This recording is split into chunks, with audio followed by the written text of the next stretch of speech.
अस्सलाम वालेकुम दोस्तों, कैसे हैं आप सब। उम्मीद है खैर आफियत से होंगे।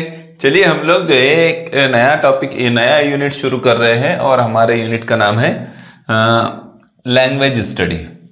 लैंग्वेज स्टडी में कई सारे सब टॉपिक है, जिसमें से पहला सब टॉपिक हम लेंगे सेंटेंस फॉर्मेशन। सेंटेंस फॉर्मेशन क्या होता है इस बारे में हम बात करेंगे और इसमें देखेंगे कि कौन कौन सी बातें शामिल होती है। सेंटेंस फॉर्मेशन जो है वो समझने से पहले हमें इस बात को समझ लेना चाहिए कि लैंग्वेज स्टडी जो है लैंग्वेज को डेवलप करने के लिए, उसकी लैंग्वेज स्किल को डेवलप करने के लिए बहुत ज़रूरी है। ठीक है। और हमको बोलने के, इंग्लिश बोलने के लिए और इंग्लिश लिखने के लिए भी सेंटेंस फॉर्मेशन और लैंग्वेज स्टडी मालूम होना चाहिए। ठीक है। यहाँ से कुछ बातें पहले हम समझ लेते हैं, फिर उसके बाद क्वेश्चंस पर आएंगे। क्वेश्चन प्रैक्टिस भी हम लोग करेंगे। यहाँ देखिए क्या लिखा है। Read the question carefully. Simple statement, subject plus verb plus object plus complement. अब यहाँ देखिए कि सब्जेक्ट क्या होता है, पहले इसको समझ लीजिए। हम उर्दू में इसको क्या कहते हैं, फाइल कहते हैं, है ना। फाइल जो काम करता है, काम करने वाला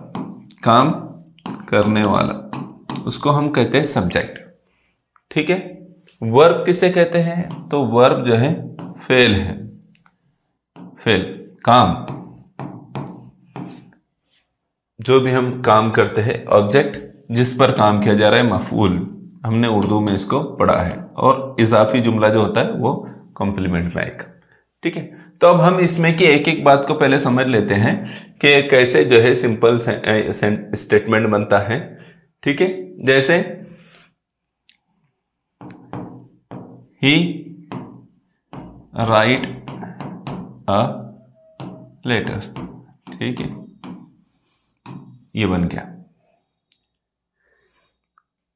तो यहां पर सब्जेक्ट क्या है, ही प्लस वर्ब राइट, और ये ऑब्जेक्ट होगा। ठीक है, ऑब्जेक्ट कहलाएगा। तो इस तरह से सेंटेंस, सिंपल स्टेटमेंट बनता है, सिंपल सेंटेंस बनता है। मैं आपको और भी कुछ बातें बताता हूँ इस सिलसिले में। यहाँ देखिए पहले, अब यहाँ जो है question yes no type question है। ठीक है, इसको समझना है कि यस नो टाइप क्वेश्चन कैसे बनता है। तो इसमें जो बातें बताई गई हैं वो उसको समझ लीजिए पहले। कौन कौन सी बातें बताई गई हैं, तो इसमें पहले जो है वर्ब होता है। ठीक है, ऑक्सिलरी, ऑक्सिलरी वर्ब पहले होता है। वर्ब की दो किस्में होती है, एक मेन वर्ब, एक ऑक्सिलरी वर्ब। तो ऑक्सिलरी वर्ब क्या होता है, तो ऑक्सिलरी वर्ब के बारे में, हेल्पिंग वर्ब, ऑक्सिलरी वर्ब को हेल्पिंग वर्ब भी कहते हैं। Both are same, auxiliary verb and helping verb. Helping verb also known as auxiliary verb support the main verb to express the time. Auxiliary verb, helping verb क्या करते हैं, main verb को support करते हैं, है ना। मेन वर्ब को क्या करते हैं, सपोर्ट करते हैं। Support the main verb to express the time, voice and mood of the sentence. इस तरह से ये उसके लिए सपोर्ट का काम करते हैं। अब ऑक्सिलरी वर्ब, हेल्पिंग वर्ब कौन कौन से होते हैं पहले मैं आपको बताता हूं। आगे जो है ये बात आपने याद रखना है कि यस नो टाइप क्वेश्चन में जो वर्ब, ऑक्सिलरी वर्ब होता है वो पहले आता है। ऑक्सिलरी वर्ब होता है, जो हेल्पिंग वर्ब होता है वो पहले आता है, उसके बाद सब्जेक्ट आता है, फिर मेन वर्ब आता है, फिर object and question mark last में होता है। क्वेश्चन मार्क जरूरी है क्योंकि यहाँ डब्ल्यूएच टाइप क्वेश्चन है, यस नो टाइप जो क्वेश्चन है, सॉरी डब्ल्यूएच टाइप बोल दिया मैंने, यस नो टाइप जो क्वेश्चन है उसमें लास्ट में क्वेश्चन जरूरी है। ठीक है, तो आपने ये याद रखना है कि यस नो टाइप क्वेश्चन में पहले हेल्पिंग वर्ब या ऑक्सिलरी वर्ब आएगा। चलिए मैं आपको हेल्पिंग वर्ब, ऑक्सिलरी वर्ब के कुछ बारे में बता देता हूँ। प्राइमरी ऑक्सिलरी वर्ब्स कौन कौन से होते हैं। ऑक्सिलरी वर्ब भी दो टाइप के होते हैं। ऑक्सिलरी वर्ब दो टाइप के होते हैं, कौन कौन से होते हैं, तो एक प्राइमरी ऑक्सिलरी वर्ब्स होता है और दूसरा होता है मॉडल ऑक्सिलरी वर्ब्स।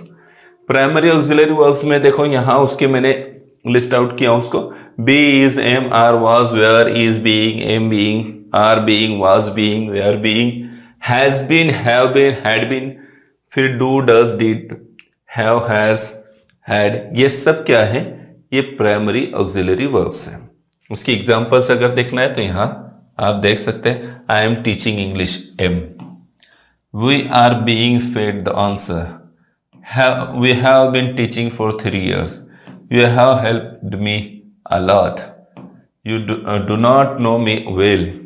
तो ये ऑक्सिलरी, प्राइमरी ऑक्सिलरी वर्ब्स इस्तेमाल हुए। और यहाँ देखिए कि यहाँ पर मॉडल ऑक्सिलरी वर्ब्स इस्तेमाल हुए हैं, can, could, may, might, should, must, would, will, shall. ठीक है, इसके एग्जाम्पल भी दी गई है। She can speak 4 languages, she may join us tonight. तो ये क्या है, सारे ये मॉडल ऑक्सिलरी वर्ब्स है। तो जब हम WH टाइप क्वेश्चन बनाते, sorry yes no type question बनाते हैं तो उसमें ऑक्सिलरी वर्ब्स पहले आते हैं, ये आपने याद रखना है। अभी यहाँ हम देखो इसको, नेक्स्ट इस पर आते हैं, नेक्स्ट पॉइंट पर आते हैं। WH टाइप क्वेश्चन ये भी हमारे इस सेंटेंस फॉर्मेशन का पार्ट है। WH टाइप क्वेश्चन, तो WH टाइप क्वेश्चन जब बनाते हैं तो क्या उसका फॉर्मेट होता है वो याद रखें। WH वर्ड, जैसे यहाँ पर जो है WH वर्ड हमने लिए, एक एग्जांपल लिए हमने ये, ठीक है, प्लस ऑक्सिलरी, तो ये ऑक्सिलरी आ गया, plus verb, sorry auxiliary verb आ गया, ठीक है। ऑक्सिलरी वर्ब लेंगे या फिर डू, डज, डिड, ये भी आ सकता है, ठीक है, ये भी ऑक्सिलरी वर्ब ही है, प्लस सब्जेक्ट, ये सब्जेक्ट आ गया, प्लस ऑब्जेक्ट, ये ऑब्जेक्ट है।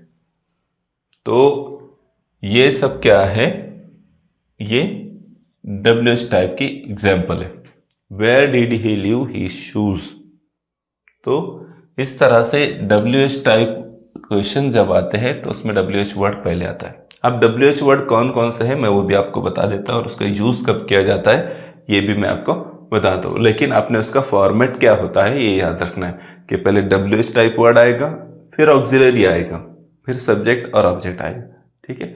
यहाँ देखिए WH टाइप वर्ड कौन कौन से है, और उसमें जो उसके जो वर्ड इस्तेमाल कब होते हैं वो भी मैंने, क्यों इस्तेमाल होते हैं वो भी बताया। When, ask about time, why, ask about reason, है ना, why, ask about reason, which, ask about choices, whom, ask about people, what, ask for information, where, ask about places, whose, ask about possessions, who, ask about people, how, ask about process, manners, etc. ठीक है, ये याद रखना है आपने। इसका एक point exclamatory sentence है। एक्सक्लेमेटरी सेंटेंस क्या होता है, फिजाइया जुमला या फुजाइया जुमला, ठीक है, हमने उसको उर्दू में पढ़ा है। तो ताज्जुब के साथ, हैरत के साथ एक्सप्रेस किया जाता है ये। तो ये इसका फॉर्मेट क्या है, तो हाउ या वाट पहले आता है, हाउ या वाट पहले आता है, उसके बाद सब्जेक्ट उसमें, और फिर ऑब्जेक्ट होता है, आखिर में ऑक्सिलरी वर्ब वगैरह आता है। जैसे how beautiful the mountains are, अब उसमें रखकर देखिए उसकी, ये पहले हाउ लिया हमने, ठीक है, फिर हमने जो है क्या लिए हैं, माउंटेन्स, माउंटेन्स लिए हमने। ये माउंटेन्स क्या है, ये आगे पीछे भी हो सकता है, सब्जेक्ट ऑब्जेक्ट, ठीक है। माउंटेन्स इसमें सब्जेक्ट है, और ब्यूटीफुल ये क्या है, ये ऑब्जेक्ट है, और आर ऑक्सिलरीज आखिर में आया है। व्हाट अ काम प्लेस। तो इस तरह से इसकी एग्जांपल्स दी गई है यहाँ पर, इससे भी आपने समझना है, इसके फॉर्मेट को याद रखना है। हाउ और व्हाट से जो शुरू होता है, इजीली समझने के लिए इतना याद रखना है। इसके बगैर भी आ सकता है लेकिन ज़्यादातर इसी से आता है। इम्पेरेटिव सेंटेंस जो है वो सादे बयान होते हैं, मेन वर्ब होता है, ऑब्जेक्ट होता है और कंप्लीमेंट। जैसे राइट इन इंग्लिश, इसमें डायरेक्ट मेन वर्ब है और ऑब्जेक्ट है, ठीक है। तो इस तरह ये फॉर्मेट आपको आता है। आपने अब यहाँ से हम क्वेश्चन प्रैक्टिस करेंगे, आपने समझना है कि क्या फॉर्मेट इस्तेमाल होगा, ठीक है। Choose the correct alternatives from the given sentences. अब यहाँ जो सेंटेंस दिया गया है इसको करेक्ट करना है हमने। ये 4 अल्टरनेटिव दिए गए हैं, spicy food, oblique eat, oblique does not, oblique my friend, इसको करेक्ट इसमें बदलना है। तो आप देखो क्या बनेगा, my friend does eat not spicy food, ऐसा बनेगा। यहां देखो, यहां करेक्ट लग रहा है कि ये डज इट नॉट, ऐसा नहीं होता है, डज नॉट आता है ना। My friend it does not spicy food, ये करेक्ट सेंटेंस है। My friend it does not spicy food, ये सही है। सही है क्या? उसके बाद का देखो, ये मेरे ख्याल से नहीं सही है। My friend does not eat पहले आएगा और बाद में जो है ईट आएगा। My friend does not eat spicy food, ये ऑप्शन नंबर 3 जो है सही है। ठीक है, my friend spicy food does not eat, ये भी रॉन्ग है। तो option number 3 is a correct answer. ठीक है, आपने सेंटेंस पैटर्न पर से भी उसको समझना है।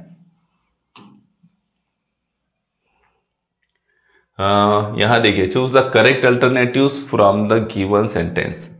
अभी यहां जो सेंटेंस दिया हुआ है इसको भी हमने करेक्ट करना है। Is ready he to army join, you can make easily,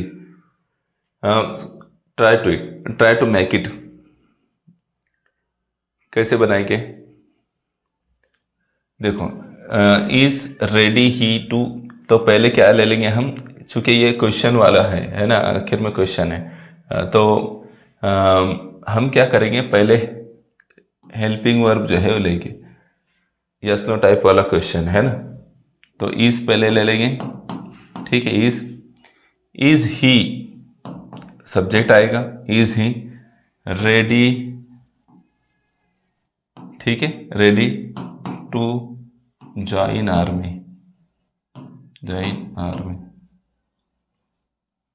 is he ready to join army, ये वाला सही रहेगा। Is he ready to join army, ये पहला ही ऑप्शन सही है इसका। Is ready he to join, ये नहीं सही है। इज ही रेडी टू, नहीं, बीच में क्वेश्चन कैसे आएगा, is he join ready to army, नहीं, ये भी सही नहीं है। पहला ऑप्शन जो है सही है, is he ready to join army, क्या वो आर्मी ज्वाइन करने के लिए रेडी है, तैयार है? तो yes no type, yes no में आंसर आएगा।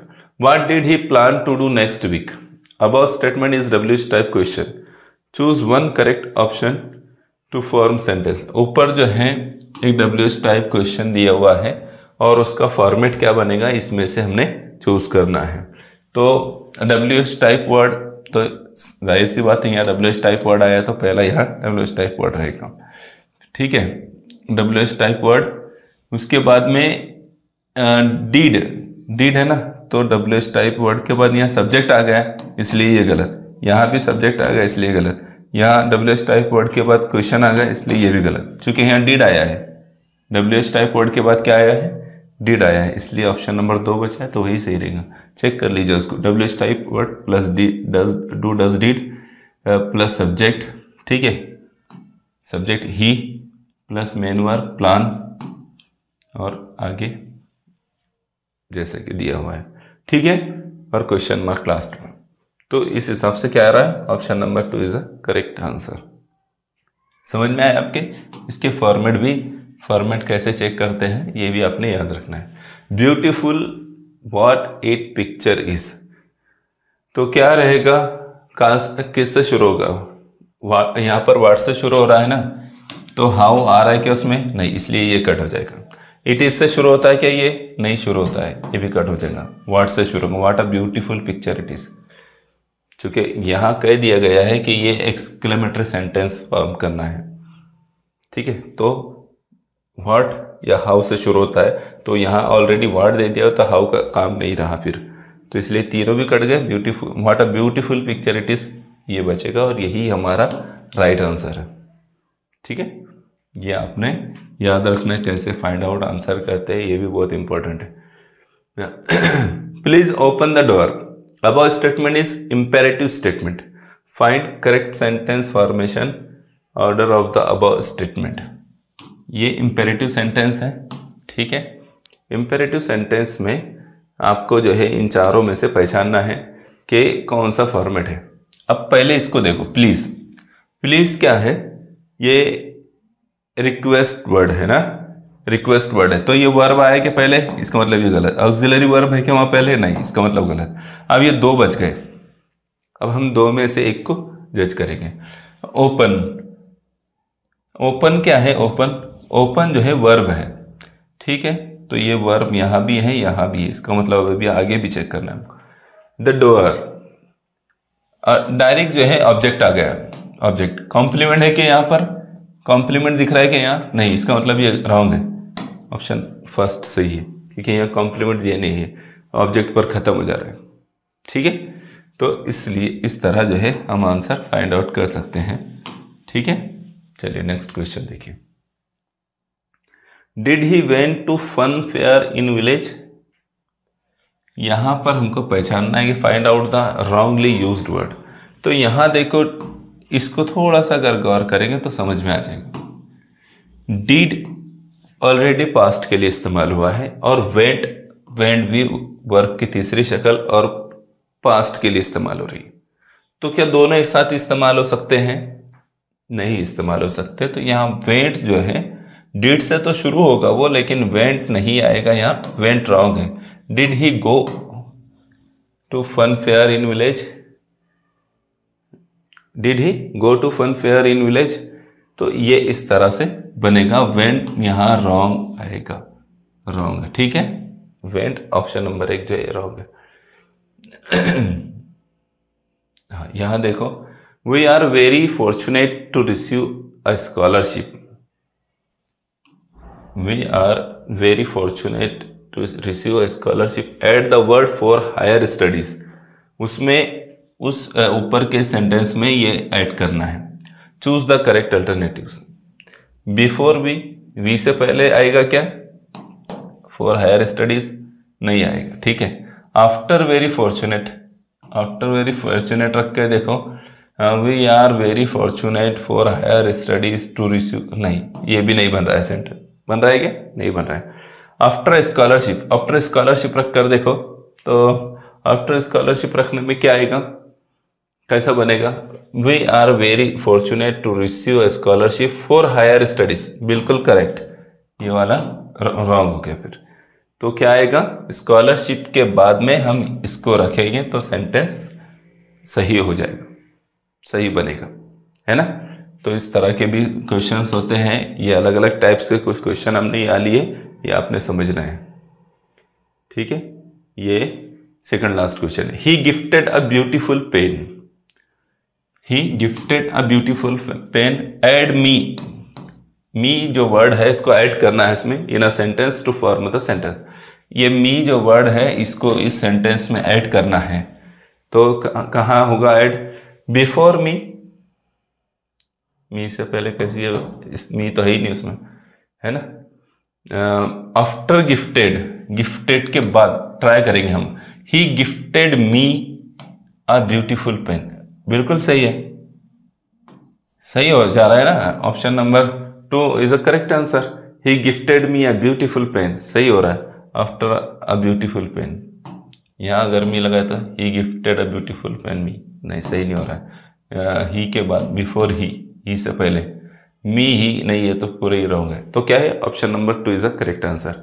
ही gifted me a beautiful pen, इसको हमने ऐड किया वहां पर, ठीक है, यहाँ पर, ठीक। तो इस तरह से आपने याद रखना है। ये लास्ट क्वेश्चन है, और लास्ट क्वेश्चन का आंसर आपने फाइंड आउट करना है। Amit is very clever, he solve some in few minutes, find out correct alternative to form a correct sentence by replacing underlined word. Solve, solving, solve, will solve.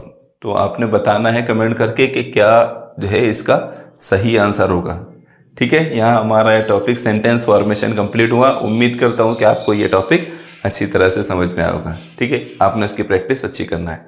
चलिए फिर मुलाकात होगी इंशाल्लाह next video में। जज़ाकल्लाह खैर।